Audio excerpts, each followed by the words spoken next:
All right, let's jump straight into this explainer by picturing something pretty wild. Imagine your modern life, but without a single clock or date.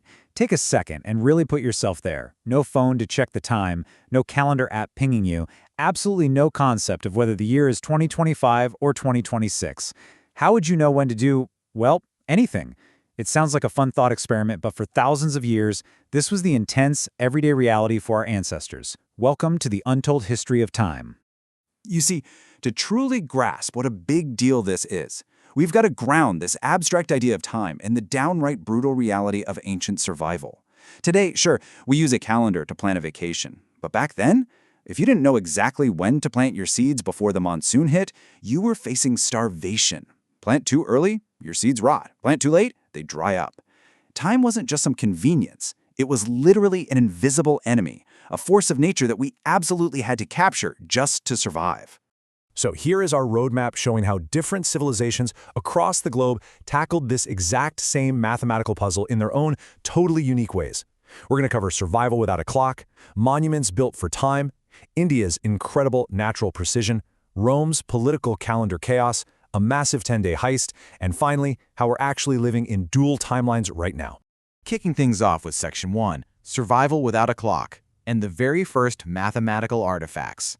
We're starting this journey way back, like 20,000 years ago, deep in the caves of the modern-day Democratic Republic of Congo. This is way before agriculture or cities were even a thing.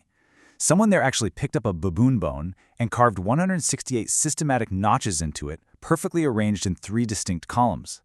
We call this the Ashongo bone, and it is widely considered one of the world's oldest mathematical artifacts. Now, at first glance, you might just think, oh, it's a random design, maybe a tally mark for hunting. But it's actually so much more complex than that. Fast forward to the 1970s, and archaeologist Alexander Marshak puts this bone under a microscope. And wow, the discovery was an absolute game changer. Those 3 columns of notches, they perfectly match the moon's 29.5-day cycle. It's highly likely that this was a functional 6-month lunar calendar used to track biological cycles or hunting seasons. It literally proves that ancient hunter-gatherers were having this silent, highly mathematical conversation with the sky long before any formal civilization even existed. Moving right along to Section 2, Monuments Built for Time, and the massive debate around England's Stonehenge. So, as time marched on, humanity leveled up from carving tiny bones to dragging massive stones. Enter the incredibly mysterious Stonehenge in Wiltshire, England. For centuries, people just assumed these giant stones were a cemetery or some sort of religious site. But today, experts are totally split on this. In 2022, Professor Timothy Darville came out and claimed it was actually a highly complex, 365-day perpetual solar calendar. But then, literally a year later in 2023, mathematicians and astronomers like Magli and Belmonte pushed back hard. They argued the math was just forced, and it was in fact just a memorial for ancestors. Let's actually break down Darville's math here, because it's fascinating. He theorized that the 30 stones in the outer circle stood for 30 days in a month. The gaps between them, 10-day weeks. And those 5 massive stones right in the center were added to bring the 360 days perfectly up to 365. He even suggests there were specialized stones just for leap years. If this theory is true, it forces us to ask a really profound question. Did Neolithic farmers have a grasp of time that we arrogantly assume is a purely modern invention? Now for Section 3, India's precision and nature, where we look at solving a massive cosmic puzzle. Let's head east. Around 1500 BC, Sage Lagadha wrote the Vedanga Jyotisha and successfully tackled a problem that was literally baffling scientists in places like Egypt and Rome. Here's the core issue, an 11-day gap. You see, a lunar year based on the moon is 354 days, but a solar year based on the sun is 365 days. If you only follow the moon, every single year you drift by 11 days. Within just 10 to 15 years, your calendar gets so broken that your summer crops will be freezing in the dead of winter. It was a massive existential survival crisis. So how do you fix it? Well, Indian scientists came up with this beautifully organic solution called Adhik or Malmas. Instead of rigidly forcing the numbers to work, they just gracefully added an entire extra intercalary month approximately every 32.5 months. For instance, in the year 2026, there's going to be an extra Jyeshtha month. This brilliant workaround kept the calendar perfectly aligned with the seasons, and it did it without ever breaking nature's natural rhythm. This profound understanding gave us the Indian Panchang, a system built on 5 pillars: the lunar day, the lunar mansion, the lunisolar day, the half-tithi, and the weekday. But this system didn't just tell time. It mapped the Earth's exact position in relation to the entire cosmos. And they weren't just looking at the big picture either.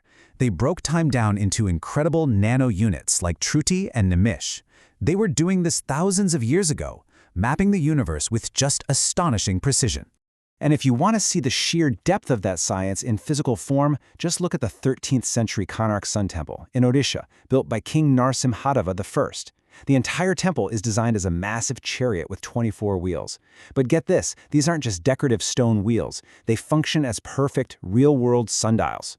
If you place a finger at the center, the shadow falls on specific spokes and beads, giving you the exact time down to the minute. Time wasn't just a number to them, it was a divine, living cycle. Which brings us to Section 4, Rome's political calendar chaos. This is where time literally became power. Okay, let's pivot to the Roman Republic. Over there, the calendar was definitely not about reflecting nature. Instead, it became a straight-up political weapon. In the early days, priests, known as pontifices, had the power to lengthen or shorten the year. If a politician they liked was in power, boom, they made the year longer. If it was an enemy, they cut it short. By 46 BC, things were so completely wrecked that summer festivals were literally happening in the spring. Total chaos. Julius Caesar actually had to step in and create a giant 445-day year just to clear the slate. They literally called it the Year of Confusion. To fix things, Caesar rolls out the Julian calendar, bringing us the 365-day year and the leap year, with the help of an astronomer named Sosigenes. But Sosigenes made one tiny fatal mistake. He calculated the solar year at exactly 365.25 days. In reality, it's about 11 minutes and 4 seconds shorter than that. Well, that leads us right into Section 5, the missing 10 days. Basically, the greatest time heist in history. I mean, 11 minutes doesn't sound like a big deal, right? But time is relentless. It never stops. That tiny mathematical error snowballed. By the 16th century, the calendar had drifted completely off course, creating a massive crisis for the Catholic Church regarding the precise date of Easter, which is tied to the spring equinox. The calendar was out of sync with the actual sun by exactly 10 days. So in 1582, Pope Gregory XIII does something absolutely wild. He orders that 10 entire days just be wiped from human history to fix the drift. People literally went to sleep on October 4th, 1582, and woke up the very next morning on October 15th. As you can imagine, this 10-day time heist caused absolute chaos. We're talking literal street riots in Europe. People genuinely believed the church had stolen 10 days of their lives, their wages, and their contracts. Because of religious divides, Protestant countries like Britain resisted this Catholic fix for centuries, finally caving in 1752 and having to skip 11 days. Russia didn't even adopt it until after their revolution in 1918, which, by the way, is exactly why the famous Russian October Revolution actually happened in November. Crazy, right? And finally, Section 6, Living in Dual Timelines and How We Navigate the Modern World Today. Today, we've got atomic clocks, measuring time in nanoseconds, clocks that won't lose a single second over millions of years. But despite all this incredible modern accuracy, we really haven't abandoned our past.